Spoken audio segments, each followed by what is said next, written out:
먼저 간증이 부담스러운 나에게 이런 단상에서 간증의 기회를 주신, 이런 떨림을 오랜만에 느끼게 해주신, 괜찮다고 마다하는 나에게 특별한 경험을 하게 해주신 목사님께 무한 감사를 드리고 싶다. 교회 생활을 얼마 하지 않은 나에게 양육반이란 교육은 설레임이 반이고 또 부담감이 반이었다. 두근대는 마음으로 첫 수업에 임하여 교육 자료를 받았는데 정말 깜짝 놀랄 만한 경험을 한 번 더 하게 해주신다. 초등학교 이후로 독후감을 써보지도 않은 우리에게 독후감 숙제는 실로 나에게 양육반을 해야 하나라는 선택의 길로에 서게 만들었다. 하지만 다행히 이 책은 무지 얇다는 장점이 있다. 그래서 몇 시간 걸리지 않아 금방 읽을 수 있게 되었다.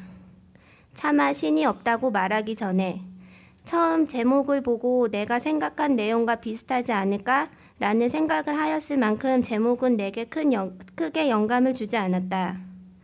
교회를 다니기 전, 하나님을 알기 전에 차마 신이 없다고 말하기 전에 이 책을 먼저 읽어봐야 했나? 라는 생각을 할 만큼 이 책은 나의 생각을 일깨워 주었다. 그리고 내가 하나님에 대한 믿음이 잘못되었다는 것도 이 책을 통해서 알게 되었다. 사람들이 기독교를 멀리하는 16가지 이유가 이 책에서 언급되었는데 그 부분을 읽으면서 기독교인들도 그 부분을 많이 공감하지 않았을까라는 의구심이 들 만큼 정말 상세히 그리고 전곡을 찌를 만큼 자세히 적혀 있었다. 특히 하나님의 존재를 반신반의하는 내게 진화냐 창조냐의 의의에 대한 답변은 실로 명쾌했다. 진화론을 믿을 수도 없고 그렇다고 내가 보지 않았던 창조론을 믿을 수도 없었다. 과학적으로 진화론을 풀어놓은 것보다 창조론이 더 맞다는 결론을 찾을 수 있었고 인간이 연약해서 신이라는 존재를 만들었다는 것을 봤을 때도 내가 평소에 생각하는 기독교에 대한과 같았다. 신이 없다는 증거를 찾지 못하므로 이것도 맞는 소리 같고 내가 증거를 찾을 수 없으니 누구에게 반론할 수도 없다. 거의 마지막 정도에 나오는 신이 있다는 2가지 증거를 풀어서 객관적인 증거는 부활, 주관적인 근거는 기도의 응답이라고 하였다. 솔직히 내가 객관적인 증거는 기독교인들이 흔히 말하는 성경책에도 너무나 자세히 쓰여져 있는 부활은 사실이니 믿는 것이지 내가 눈으로 본 바는 없으므로 이것이 내게는 딱 와닿지는 않았다. 하지만 글쓴 목사님이 기도에 대한 응답을 여러 번 받을 때마다 하나님이 정말 역사하셔서 목사님이 기도를 하실 때마다 응답을 주셨구나라는 생각을 읽는 내내 할 수 있었다.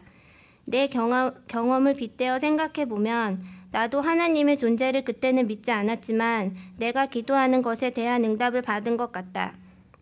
어렸을 때부터 난 한국이 아닌 다른 나라에서 살고 싶다는 생각을 하며 살았는데 정말 내가 한국이 아닌 미국에서 살고 있으니 이것도 기독교적으로 풀면 기도에 대한 응답을 받은 거라고 말할 수 있다. 세상을 살면서 난 줄곧 내가 힘들 때만 하나님께 기도한 것 같다. 감사함을 느낄 때도 역시 기도를 했지만 내가 필요에 의해 한 것이지 정말 그 마음이 절실해서 한 것 같지는 않다. 그 이유가 신이 있다고 믿지 않았기 때문에 모든 일이 잘 해결되면 내가 잘해서 그렇게 되었다는 생각을 하며 나의 어리석음을 이 책을 통해서 알게 되었다. 양육반을 통해 하나님의 존재를 알아가는 책을 봄으로써 하나님이 살아계시다는 것을 새삼 느낄 수 있었고 나의 믿음 생활이 이 기회를 통해 한 걸음 성숙해져 가길 바라본다.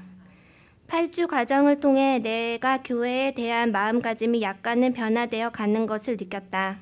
부담이 거의였던 양육반 과정이 끝나고 나니 얼굴도 몰랐던 성도님들과의 관계도 조금 더 깊어졌고 목사님을 단상에서의 위험한 목사님이 아닌 평범한 분으로 만날 수 있는 기회가 된 것 같아 참 좋았다.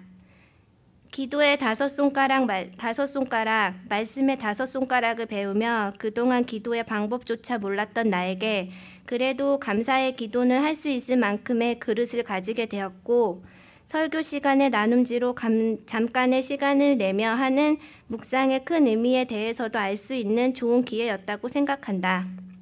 아직은 교회에 대해 많이 모르고 또 배워가야 할 사항도 많지만 이번 양육반을 통해서 조금이나마 알아갈 수 있는 좋은 기회라고 생각한다.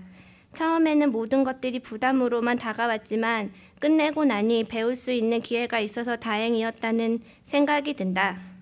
항상 감사하는 마음을 잊지 않고 살아가야겠다. 감사합니다.